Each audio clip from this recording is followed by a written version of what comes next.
بسم اللہ الرحمن الرحیم۔ السلام علیکم بہن بھائیوں، بیٹے بیٹی، ویلکم ٹو مائی چینل۔ آج کی ویڈیو کا عنوان ہے کہ اس دور کا بڑا سخی کون ہے؟ ہیثم بن عدی کہتے ہیں، یہ کافی عرصہ پہلے کی بات ہے۔ ہیثم بن عدی کہتے ہیں کہ 3 افراد کا بیت اللہ میں اس بات پر اختلاف ہو گیا، یعنی بیت اللہ اللہ کا گھر جسے کہتے ہیں، خانہ کعبہ اللہ کا گھر ہے، بیت اللہ شریف میں اس بات پر اختلاف ہوگا کہ اس دور کا سب سے بڑا سخی کون ہے۔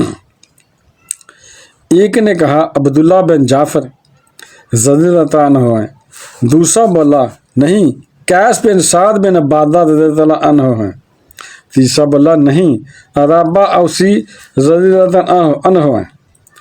تو ان کی بحث کہتے کہتے گفتگو نے طوالت کھینچ لی، یعنی لمبی گفتگو ہوگی۔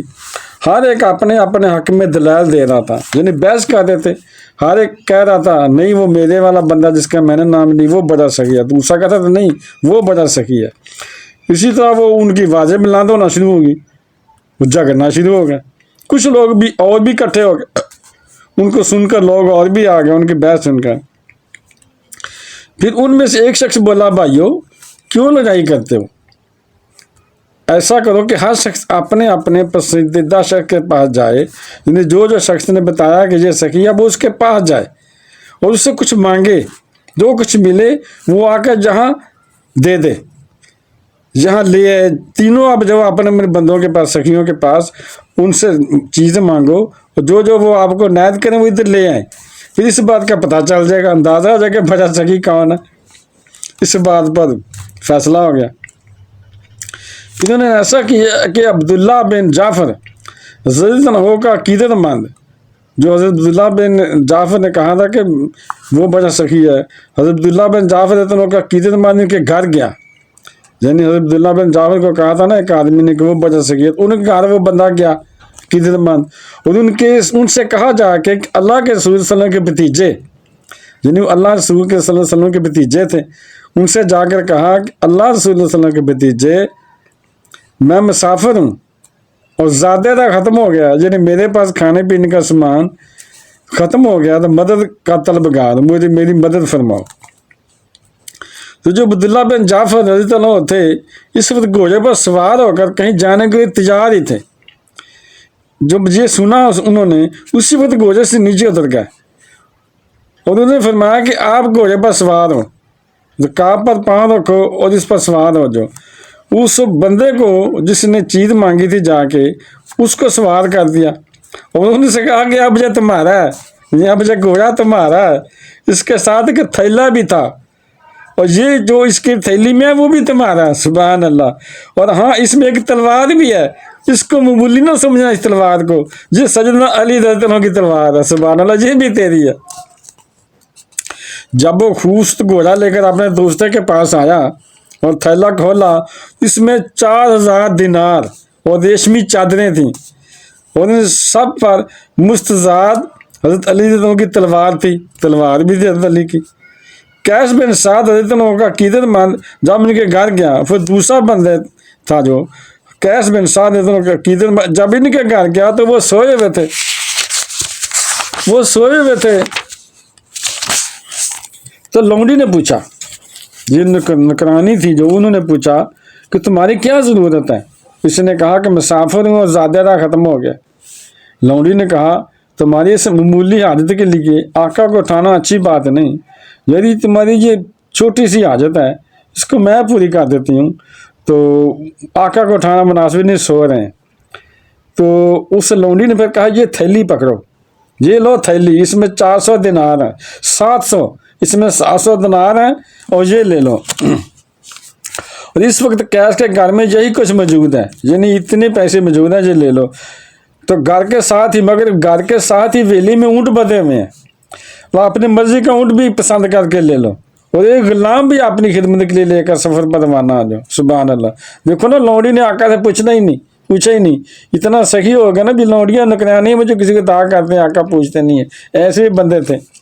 تو اس لونڈی نے اپنی مرضی چیزیں دے دی تو اس کو رخصت کر دیا مانگنے والے کو۔ تھوڑی دیر کے بعد फिर कैस थे वो भी उठ बैठे, जो आका सोए हुए थे वो भी उठ बैठे। लौंडी ने से किस्सा बयान किया, लौंडी ने बयान किया ऐसे ऐसे कि मंगता आया था, तुझे जो मैंने चीज़ें दे दिए। तो कहने लगे बेहतर था कि मुझे उठा लेती, यानी बेहतर था कि मुझे उठा लेती तो मैं खुद इसकी हाजत पूरी करता, यानी कि मैं खुद उसको चीज़ें देता। ना मालूम जो कुछ तुमने दिया इससे इसकी तुम पूरी होगी या नहीं, यानी कि जो तुमने दिया है यानी थोड़ा ना दिया हो, मैं खुद होता तो मैं ज़्यादा देता, यानी उसकी ज़रूरत पूरी हो जाती। पता नहीं अब तुमने जो दिया उससे उसकी ज़रूरत पूरी होगी या नहीं होगी। इतने भी सही थे लोग। बहरहाल तुमने अच्छा काम किया, इसके बदले में तुमको आज़ाद करता हूँ। यानी आका खुश हो गया, उसने कहा अच्छा किया आपने जो चीज़ें दे दी और इसके बदले में तुमको आज़ाद करता हूँ, जितना आप आज़ाद हो जितना मर्जी जाओ। अदाबा औसी सबसे बड़ा सखी निकला, यानी नंबर 3 जो सखी था अदाबा औसी सबसे बड़ा सखी निकला। उधर अदाबा औसी रतन होकर किधर मंद भी इनके घर जा पहुंचा। वो तीसरा बंदा था वह तीसरे सखी के पास पहुंच गया जांचने के लिए। इस वक्त नमाज का वक्त हो चुका था। अदाबा दोनों बूढ़े थे, वो बूढ़े शख्स थे और नबीना भी थे, नमाज के लिए घर से निकल रहे थे। वो गुलामों के कंधों पर हाथ रखते हुए आस्ता आस्ता चलते हुए मस्जिद की तरफ जा रहे थे। इस आदमी ने कहा ऐ अदाबा मेरी बात सुनेंगे? तो अदाबा दोनों बोले और कहा कि फरमाओ क्या कहते हैं, बोलो क्या कहते हैं। कहने लगा मैं मुसाफिर हूँ और मेरा ज़ादेरा ख़त्म हो गया, मेरी मदद फरमाओ। अदाबा रज़ी अल्लाह अन्हु अपने दोनों हाथ गुलामों के कंधों से हटाए, यानी अदाबा ने जो दोनों गुलामों के कंधों पर हाथ रखे हुए थे ना, तो आशा लेकर मस्जिद की तरफ जा रहे थे। उसने जब सुना ना मंगते की बात कि मेरी मदद फरमाओ, तो उन्होंने दोनों हाथ उठा लिए गुलामों के कंधों से और बाएं हाथ को दाएं हाथ पर जोर से मारा, ऐसे जोर से मारा। तो कहने लगे अदाबा ने अपना तमाम माल दौलत खर्च कर दिया है, मगर ये 2 गुलाम बाकी हैं, यानी मैंने सारा माल खर्च कर दिया है। और ये 2 गुलाम है ना, जो मेरे पास 2 गुलाम हैं जिन्हों के मैं आसे पर मस्जिद जा रहा हूँ, ये आपको मैंने दिए, आपको नैद किए, तुमने ले जाओ, अब ये तुम्हारे हो गए। सुभान अल्लाह। इस आदमी ने कहा हजरत ऐसे कैसे हो सकता है? जो मांगने वाले ने कहा कि ऐसे कैसे हो सकता है, आप खुद को सख्त जरूरत है इन गुलामों की, आप उनके आशे से मस्जिद जा रहे हैं, तो मैं ये नहीं लूँगा। तो अदाबा ने फिर कहा, सखी ने कहा अदाबा तो कहने लगे सुनो अब ये तुम्हारे हैं, यानी मैंने दे दिए, अब मैंने वापस नहीं लेने, अगर तुम नहीं लोगे तो इनको मैं आज़ाद कर दूँ तो मस्जिद जाएँ। अब बेहतर है कि आप ले लो, अगर तुम चाहो तो ले लो, चाहो तो इनकार कर दो, मैंने आज़ाद कर दी है, अब मैंने नहीं रखने। ऐसे भी सही थे कि जो चीज़ दे दी वापस नहीं लेनी। ये कहने के बाद आगे बढ़े, दीवार का सहारा लिया और इसे टटोलते मस्जिद से चल दिए। फिर गुलामों को जो दे दिया ना, जुबान से निकाल दिया कि ये आपके हैं। गुलामों को बेद नहीं कहा कि मेरी मदद करो मस्जिद ले जाओ, खुद दीवारों के सहारे पर हाथ रख कर टटोलते जैसे नबीना जाते हैं पहचान करते हुए चीज़ों की, तो ऐसे टटोलते रहो दार को मस्जिद की तरफ चल दिए। सुभान अल्लाह। इस शख्स ने इन दोनों गुलामों को हमरा लिया, यानी अपने साथ लिया और अपने साथियों के पास वापस आ गया। ये तीसरा शख्स भी वापस आ गया। तीनों दोस्त फिर इकट्ठे हो गए, तीनों फिर इकट्ठे हो गए जो बहस कर रहे थे। हर एक ने अपने तैये और अपने सलूक का जिक्र किया, अपने अपने खलाक का सलूक का, जो उनके मांगने देने वाले सखियों ने किया था और जो उन्हें चीज़ें नजराने दिए थे उनका भी जिक्र किया, साथ ला दिखाया। इन तीनों की तारीफ की, बिलाशुबा ये तीनों बहुत सखी हैं, यानी बताया गया ये तीनों बहुत सखी हैं और अल्लाह की राह में खर्च करने वाले हैं।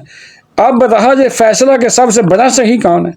अब फैसला तो ये करना है कि यानी तीनों सखी ने बहुत कुछ दिया अपने मंगतों को, मगर अब फैसला ये है कि सखी इनमें से कौन है, ये अंदाज़ा लगाना है।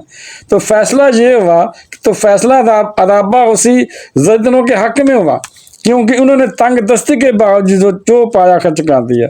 ये नबीना थे, उनको वो गुलामों की ज़रूरत थी, उन्होंने वो दे दिए। इसलिए फैसला ये हुआ कि अदाबा उसी सबसे बड़ा सही निकला जो नबीना था। सुभान अल्लाह। तो बहन भाई बेटे बेटी अगर को मेरी ये वीडियो पसंद आई है तो इसे सदका जारिया समझ कर आगे शेयर करते हैं, और अगर अभी तक आपने मेरे चैनल को सब्सक्राइब नहीं किया तो लाजमी करते हैं और बेल को दबाकर आल पर क्लिक कर दें ताकि मेरी आने वाली अच्छी से अच्छी वीडियोज़ आपको मिलती रहें। चलो मिलते हैं नेक्स्ट वीडियो में। अस्सलाम वालेकुम, खुदा हाफिज़।